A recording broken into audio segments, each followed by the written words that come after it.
Unnikrishnan Potti, Murari Babu, D Sudheesh Kumar, KS Baiju. ശബരിമലയിലെ ദ്വാരപാലക ശില്പപാളിയിലെ സ്വർണ്ണക്കവർച്ച കേസുമായി ബന്ധപ്പെട്ട് ഇതുവരെ പ്രത്യേക അന്വേഷണ സംഘം അറസ്റ്റ് ചെയ്തവരുടെ പേരുവിവരങ്ങളാണിത്. ശബരിമലയിലെ സ്വർണ്ണപ്പാളി വിവാദവുമായി ബന്ധപ്പെട്ട വിവരങ്ങൾ പുറത്തു വന്നത് മുതൽ LDF സർക്കാരിനെ പഴിചാരുകയായിരുന്നു ഇവിടുത്തെ പ്രതിപക്ഷവും BJPയും എല്ലാം. അവരുടെ ആരോപണങ്ങൾക്ക് എരിവും പുളിവും പകർന്ന് ഇവിടുത്തെ വലതുപക്ഷ മാധ്യമങ്ങളും ശബരിമല വാർത്തകൾ ആഘോഷമാക്കി. എന്നാൽ അറസ്റ്റിലായവരുടെ വിവരങ്ങൾ പുറത്തു വന്നപ്പോൾ കോൺഗ്രസ് BJP നേതാക്കളെ പോലെ തന്നെ ഈ മാധ്യമങ്ങൾ നിശബ്ദരായി. എന്താണ് അതിന്റെ കാരണം? വേണമെങ്കിൽ നമുക്ക് ചോദിക്കാം, എന്താ മനോരമയെ വായിൽ നാക്കില്ലേ? എന്താ ഏഷ്യാനെറ്റെ മിണ്ടാട്ടം മുട്ടിയോ? എന്തുപറ്റി മാതൃഭൂമി വാ മൂടിക്കെട്ടിയോ എന്നൊക്കെ. അറസ്റ്റിലായവരുടെ അയൽക്കാരൻ ഒരു SFI കാരനെങ്കിലും ആയിരുന്നെങ്കിൽ നമുക്ക് പൊളിക്കാമായിരുന്നു, അന്ത്യചർച്ച നടത്തി നിർത്തി പൊരിക്കാമായിരുന്നു. ഇതിപ്പോ എന്തു ചെയ്യും? അതെ, അപ്പോൾ അതാണ് കാര്യം. ശബരിമല സ്വർണ്ണമോഷണവുമായി ബന്ധപ്പെട്ട് അറസ്റ്റിലായവരുടെ രാഷ്ട്രീയം തന്നെയാണ് ഇവിടെ പ്രശ്നം. ഇതിൽ മിക്കവരും കോൺഗ്രസുമായി അടുത്ത ബന്ധമുള്ളവരാണ്. അറസ്റ്റിലായവരെ CPIMുമായി ബന്ധിപ്പിക്കാൻ ഒന്നും തന്നെ പ്രതിപക്ഷത്തിനോ അവരുടെ വാലാട്ടികളായ മാധ്യമങ്ങൾക്കോ ലഭിച്ചിട്ടില്ല.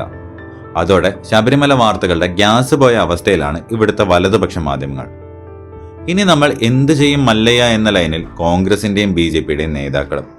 കോൺഗ്രസ് സർക്കാരുകളുടെ കാലത്ത് ചെറിയ തസ്തികകളിൽ ദേവസ്വം ബോർഡിൽ കടന്നുകയറി പിന്നീട് ഉന്നത തസ്തികകളിലെത്തിയവരാണ് ബൈജുവും സുധീഷ് കുമാറും മുരാരി ബാബുവും ഒക്കെ. കേസിലെ ഒന്നാം പ്രതി ഉണ്ണികൃഷ്ണൻ പോറ്റി ശബരിമലയിലെ സ്പോൺസറാണ്.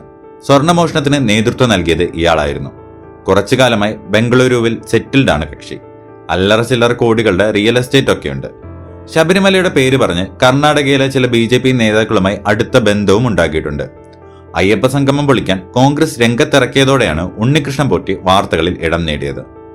ദ്വാരപാലക ശില്പപീഠം കാണാനില്ല എന്ന ആരോപണവുമായാണ് ഇയാൾ രംഗത്തെത്തുന്നത്. എന്നാൽ പീഠം ഇയാളുടെ സഹോദരിയുടെ വീട്ടിൽ നിന്ന് പിന്നീട് കണ്ടെത്തി. ഇനി രണ്ടാം പ്രതി മുരാരി ബാബു. മുൻ അഡ്മിനിസ്ട്രേറ്റീവ് ഓഫീസറാണ്. പെരുന്നക്കാരനായ ഇദ്ദേഹം. സാധാരണ കുടുംബത്തിൽ ജനിച്ച ഇദ്ദേഹം ദേവസ്വം ബോർഡിലെ ജീവനക്കാരനായ ശേഷം കോടീശ്വരനായി മാറി. 1994 പോലീസ് കോൺസ്റ്റബിളായി ജോലി കിട്ടിയെങ്കിലും പരിശീലനം പൂർത്തിയാക്കാതെ പിന്നീട് ദേവസ്വം ബോർഡിൽ ജോലിക്ക് കയറുകയായിരുന്നു. കോൺഗ്രസ് ഭരണകാലത്ത് ദേവസ്വം ബോർഡ് പ്രസിഡന്റായിരുന്ന ഭാസ്കരൻ നായരുടെ ഗൺമാനായാണ് മുരാരി ബാബു എത്തുന്നത്. പിന്നീട് ഇയാൾക്ക് സ്ഥാനക്കയറ്റം നൽകി പരിപോഷിപ്പിച്ചതെല്ലാം കോൺഗ്രസ് സർക്കാരുകളായിരുന്നു. അതുകൊണ്ട് തന്നെ കോൺഗ്രസ് അനുകൂല സംഘടനയുടെ സജീവ പ്രവർത്തകനുമായിരുന്നു മുരാരി ബാബു.